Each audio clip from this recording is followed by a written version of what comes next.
Hello friends, in this video I'll be discussing path finding. So this problem is solved by using Dfs algorithm. So it is an application of Dfs that with the help of depth first traversal we can find whether there exists a path from source to destination or not. So there will be an input matrix filled with 1, 0, 2 and 3. Each value plays significant role, that is value of cell 1 means source, 2 means destination, 3 means blank cell and 0 means blank wall. The task is to find whether there is a path possible from source to destination while traversing through blank cells only. It means that we need to start our DFS algorithm from that location having value 1, and we need to reach to that location having value 2. Like we need to find whether there is a path, and path will contain value 3, which is a blank cell. So we need to traverse through blank cell from source to destination in order to find a path. So if there is a path, then output will be 1, otherwise output will be 0. Now from each location, 4 directions are available. Either we can go up, down, left or right. So if we consider this location as I comma j, then we can represent upward direction location using I minus 1 comma j. So if we see this diagram, this is a location I comma j, and upward direction the value will be I minus 1 comma j, I comma j minus 1. Then downward direction it will be I plus 1 and j, and right direction it will be I comma j plus 1. So from a location there are 4 choices available. So in each choice we need to take a decision. Okay, we need to take a decision in order to achieve our solution, in order to achieve our goal. So basically this is solved by using depth first search algorithm. Okay, and Dfs is a recursive function. So recursion we need to use as there are choices available. As in each choice we need to take decision that whether we can go in upward direction or whether upward direction movement leads to a solution or not. Okay, so it's a simple Dfs algorithm, simple recursive functions we need to make. So first of all, we will traverse this matrix and find that location having value 1. So in a matrix, there will be a unique source, okay, and a unique destination. So we need to traverse this using 2 for loops. We can traverse and we can find that location having value 1. So we need to extract that location and start applying DFS from that location and start traversing in 4 different directions until we find our destination. So right now I'm going to explain the Dfs tree, which will help you to understand recursive flow of this problem.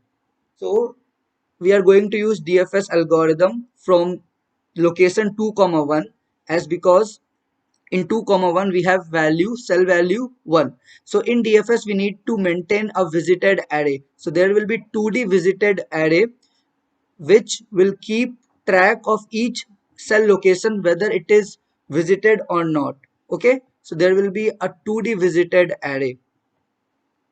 So suppose this is my 2D visited array and it will keep track of the location. So right now 2 comma 1 the value is 1. So 0 1 2 0 1. So basically I have visited this cell location. Okay, and right now I'm going to apply my DFS from this location. So from 2 comma 1, if we see this recursive tree, there are 4 possible choice available. Either we can go up, that is 1 comma 1. So by putting the value 2 comma 1 in this I minus 1 comma j, we will get our upward cell location. Now similarly we can get 4 different directions, that is 1 comma 1, 2 comma 0, 3 comma 1 and 2 comma 2. Now in DFS algorithm, the moment we are getting any unvisited location, unvisited cell location, what we will do is that we will leave the current cell location, start moving towards unvisited cell location and start exploring that unvisited cell location. So right now from DFS 2 comma 1, recursively we move to DFS 1 comma 1. In 1 comma 1 we find that cell value is 3. It means that yes, we can make a valid move in upward direction, because already I have told that we need to follow the path having cell value 3. And moreover we need to check our bounding conditions. So our bounding conditions will be that if the cell value is 0, we need to return back. If the cell value crosses the matrix boundary, then we need to do return. Okay, so this will be our base case in this recursive function. So from 1 comma 1 we can move again in 4 different directions, that is 0 comma 1. So if we see 0 comma 1, the value is 0. It means that we are not allowed to move in the cell value having 0. So no movement from 0 comma 1. Next is 1 comma 0. So from 0 comma 1 we will return back again to 1 comma 1, and from 1 comma 1 we need to find other possible directions. So other possible direction, the next direction is 1 comma 0. So again if we see this matrix, the value at 1 comma 0 is 0. It means no movement is not allowed. So again we need to return back to 1 comma 1, and again we need to check for other direction, that is 2 comma 1. So now if we see the value at cell 2 comma 1, it is 1, but value 2 comma 1 is already visited. So this will help me, this visited array will help me to know that yes, 2 comma 1 is already visited. So therefore we need not to traverse from 2 comma 1, as already we have visited this cell location. Now next is 1 comma 2. The value at 1 comma 2, it is 3. So the cell value is 3. That means yes, we can make a valid move.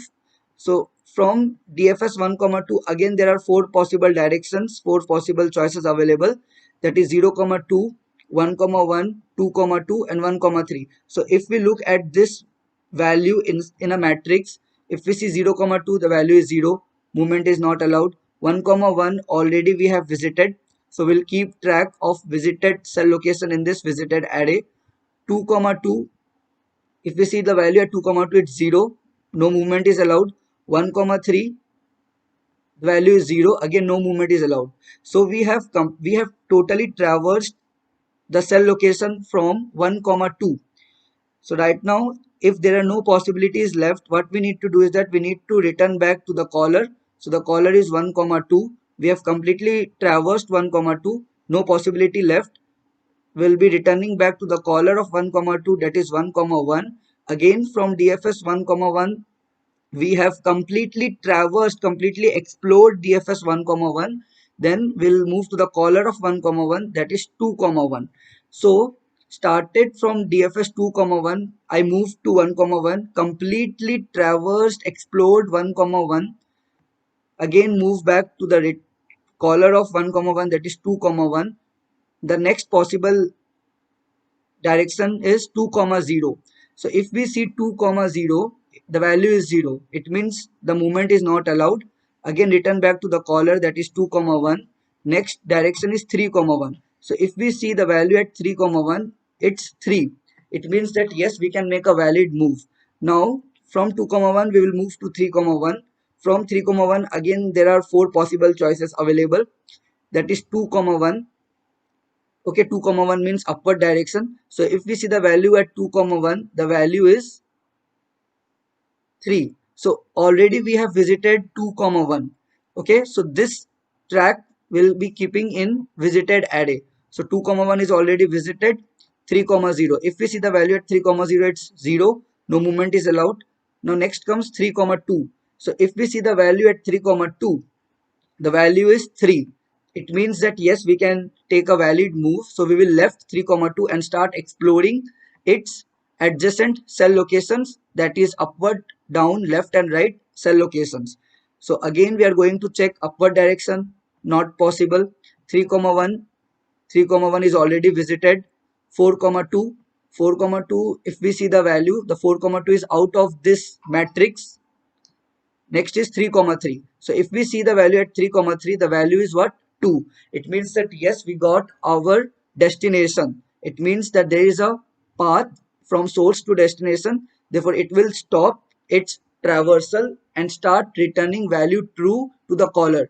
So ultimately it will return value true to the caller. Again 3 comma 2 will return true value to the caller, which is 3 comma 1, and again it will return true to the caller, that is 2 comma 1, and 2 comma 1 will return true to the caller of this 2 comma 1, which will be the main function. So ultimately our output will be true, that yes, there is a path. So if we see the time complexity for each location, there are 4 choices available. So 4 to the power, the number of cell location is n squared. So it's 4 to the power n square. We go of 4 to the power n square. But as we are applying bounding condition, it will generally reduce the time complexity, but the upper limit or the upper bound will be 4 to the power n square for this given input matrix. So this is all about path finding, which can be solved by using DFS algorithm. So the input is 4 cross 4 or n cross n matrix, where it will be filled with 1, 0, 2 and 3, and each value signifies a role.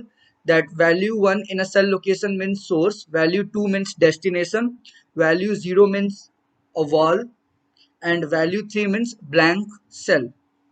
Okay, so if we see the code is somewhat similar to that of flood fill algorithm, which I have already explained in my previous video.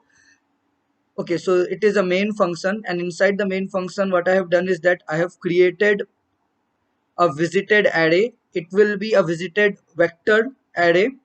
Okay, and have taken an input, that is a matrix, 2D matrix, and have initialized this visited vector array to 0. Okay, so all the cell location of visited array will be 0. So first step will be to find the location having value 1. So there will be unique source and unique destination. So we need to traverse the matrix. Suppose this is a matrix and the cell location, this cell location has value 1. So we need to use two for loops in order to find the location, in order to extract I comma j, which indicates the location having value 1. So by putting this condition, we can have our row and column coordinates, which will say about the value. Now next, for this r comma c, for the cell location having value 1, we will call dfs function. So this dfs function is a recursive function, and it contains graph, this which is this vector v. It contains row r and c. Okay, number of vertices n, and 2D visited array. So if this recursive DFS function returns true, we are going to print 1, otherwise we are going to print 0. So now we'll be calling DFS for the cell location having value 1, and from that we are going to traverse. We have 4 choices available, either move up, down, left and right. So these directions, that is up, down, left and right, are represented by recursive functions. So this DFS we have called, this is my base case, that if the location will be out of the matrix, or if the location is already visited, or if we encounter any 0, what we need to do is that we need to just return false to the caller. Okay, suppose this, the value in the right side of 1 is 0. So we are going to move in the right side. So we have encountered 0, which is not a valid move. We will return false to the caller, and the caller of 0 is what? Caller of 0 is this cell location. Okay, now as we know that in DFS we need to write visited array to mark the already visited location. Similarly, we are going to use this also in solving this problem. So the moment I'm going to do DFS traversal for any cell location, if that cell location is visited, in visited array I'll mark it as 1. I'll mark that cell location as 1, so that I do not repeat the cell location. Okay, so my base case will be this, which is the bounding condition, and when we reach at a destination, that if the value, cell location value is 2, it means that yes, we have reached the destination, and we will return to true to the caller of the function. And for the 4 direction, for traversing up, down, right, left, we are going to use this recursive calls, which is quite similar the way we have used in flood fill algorithm, which I have discussed already. And if suppose while moving in any direction, if the value returned by this function is true, then it will return true to the caller of the function. Okay, it will return true to the caller, and finally inside this found variable the value will be true if there is a path from source to destination or not. So this true value is being returned by this base case. This true value is returned by the base case, and we are going to return true to the caller of this recursive function, which is the main function. Inside the main function, this statement will call the recursive function, and ultimately it will get true value.